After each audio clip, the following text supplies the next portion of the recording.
my wife and I, we've been married for about 5 years, and in that time frame, I was able to reconnect with a friend of mine that I had made, a male friend of mine that I had made after high school and whatnot.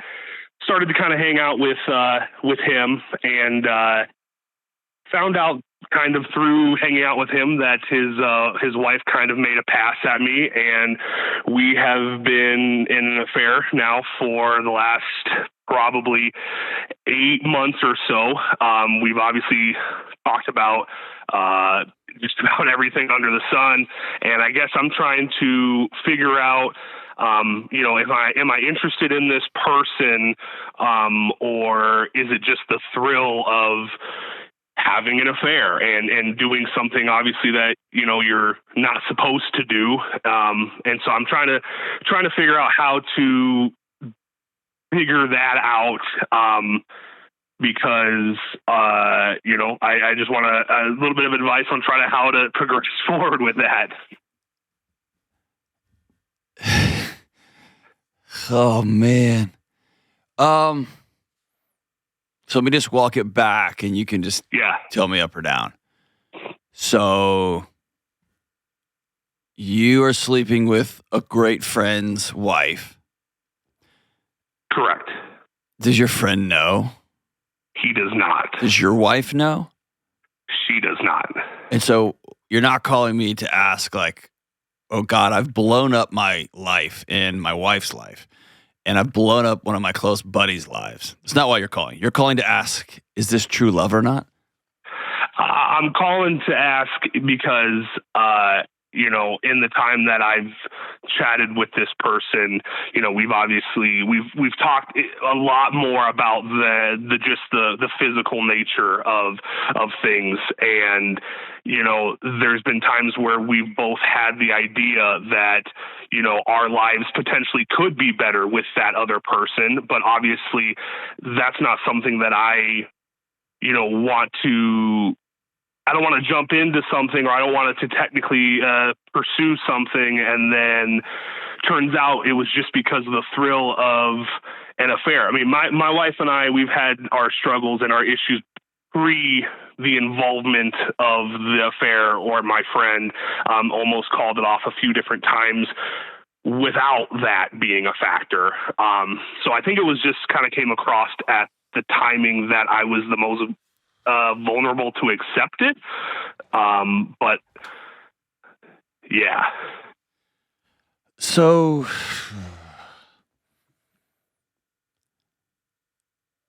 I guess the best thing I could tell you, or the right thing I could tell you, is you are so what it's like you're watching The Lion King. You're watching like a Disney movie in the theater. And you're watching these animals all talking to each other. And you're wondering what it would be like to talk to one of those animals too. Like, okay.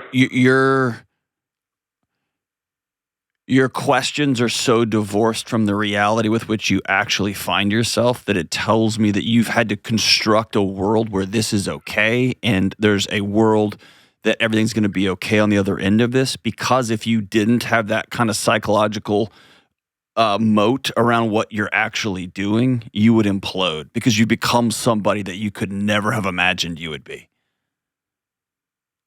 You're sleeping that makes sense. You're sleeping with one of your closest friends' wives, period.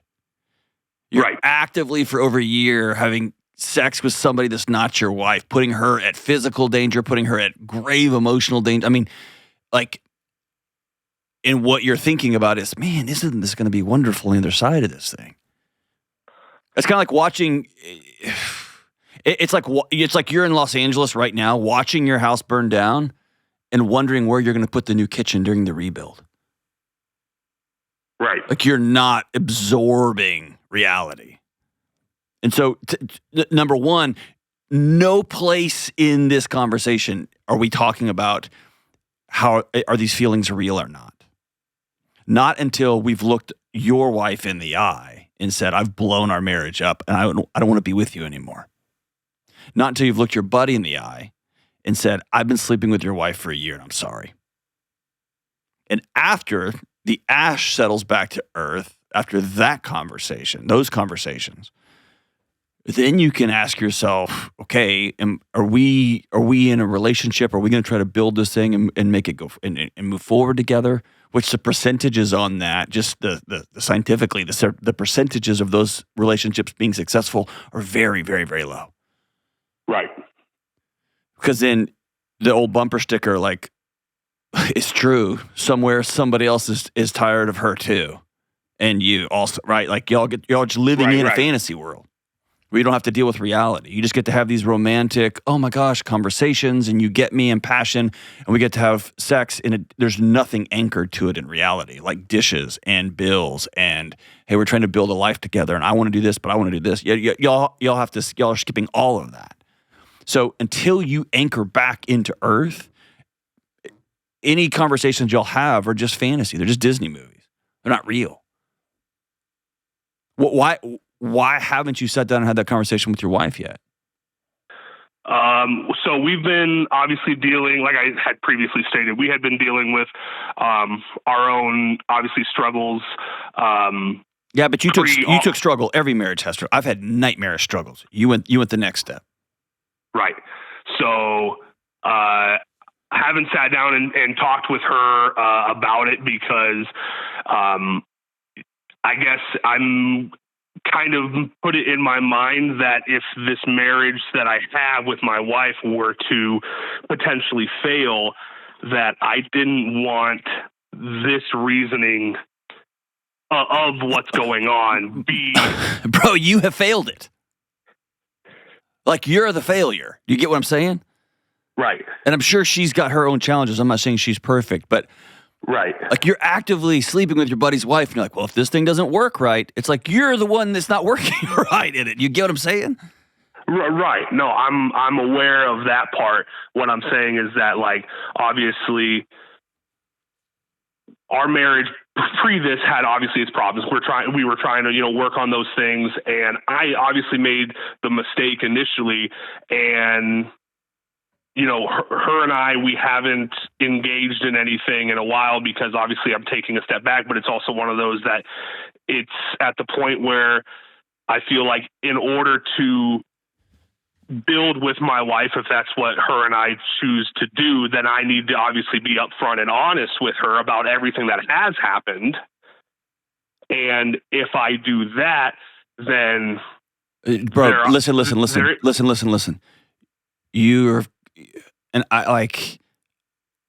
I'm really close to compassionate for you right now. I'm frustrated with you. I'm angry with you. But I'm also compassionate because I think you have created a delusion that you live in. And I wouldn't disagree with that. You use these huge circular, and then we might. Listen to me so carefully. You're having sex with another man's wife, and you're going home and you're laying in your bed next to yours. You're having sex with your buddy's wife. And then y'all go have dinner together as a foursome.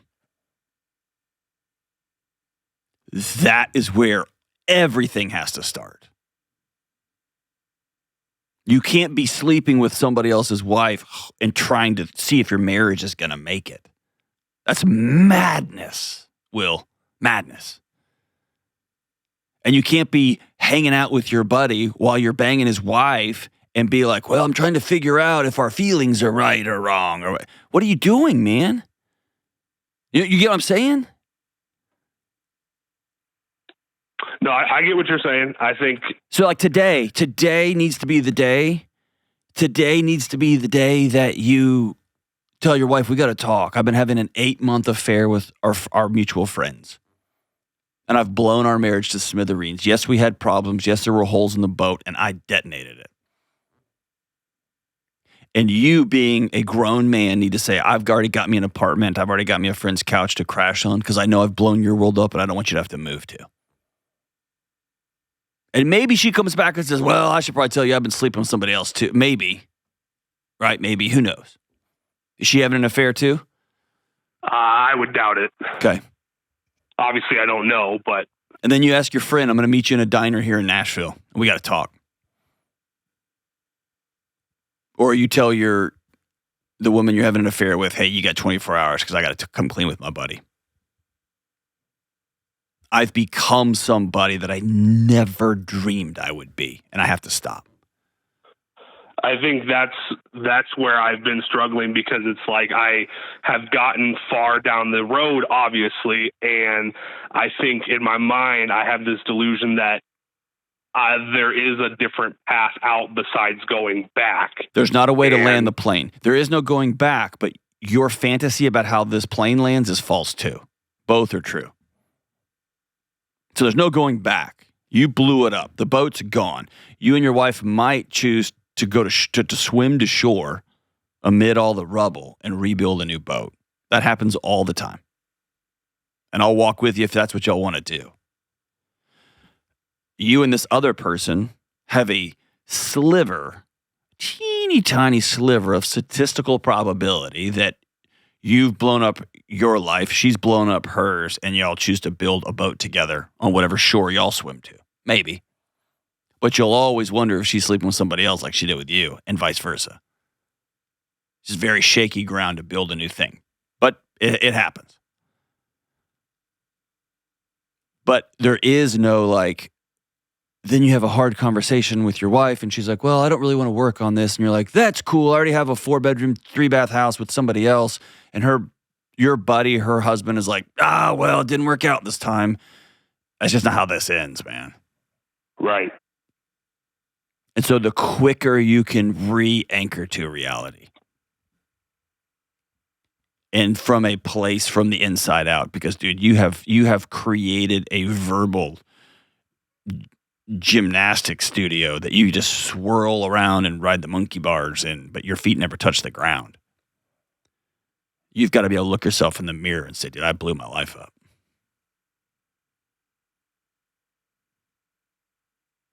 Mike, do you feel that? I think, obviously, I hear no remorse, no yeah, well. No, I think it's one of those that I'm trying to, obviously I haven't let many people, if anybody, know about this situation, so obviously I've only ever had my opinions weigh on it. And so having, an outside source weigh in on it is obviously beneficial, but it's also making me hear things that I haven't heard, obviously. Things that are accurate, but I haven't heard because I'm not telling myself those. Okay. You need to. After this call, because everyone likes to think that obviously there's a good way to land, every plane in life, obviously. So, I think I have been caught up trying to figure out if it's possible to land it versus actually realizing that it's not. What you're trying to do is to convince yourself that if this is actually love, or this is actually viable, these feelings and the excitement of sleeping with somebody that's not your wife, which, dude, I don't begrudge you that one bit. You probably feel alive every time you sneak away, every time you almost get caught and you don't. It won't surprise me at all if you felt dead in your own skin for the last 5, 6, 7 years, however long you've been with her. I get that. But you're trying to convince yourself that these feelings are somehow valid in the grand scheme of the cosmos, and that it will justify destroying your wife's life and destroying the life of your buddy.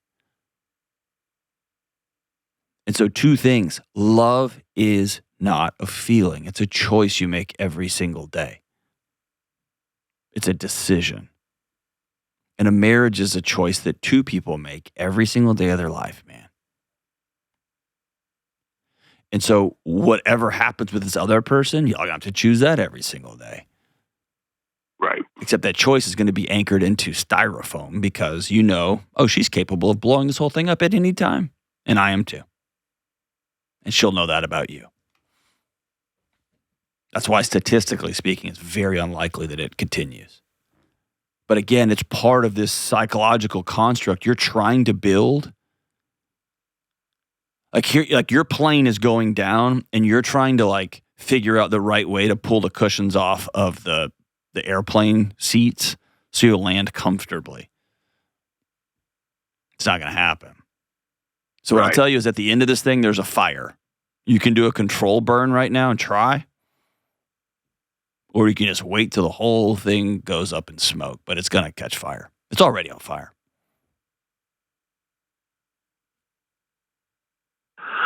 Yeah, I think I spent too much time dancing around and trying to figuring out how to make the fire as small as possible, when in reality, the focus should be on that the fire is happening regardless. And I need you to internalize in your guts, your house has already burned to the ground. Hers too.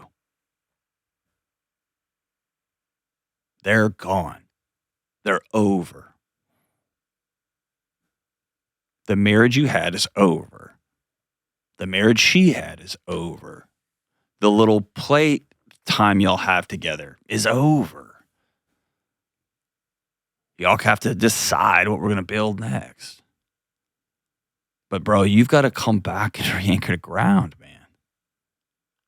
You've blown your life up, and you've blown her life up. And she's blown her life up. So I don't know a way that you're going to sleep all night. I don't know a way that you're going to have peace at all until you sit down and have that conversation with your wife. Till you let her know you got 24 hours and I got to come clean with my buddy. Because I'm not going to be this guy anymore.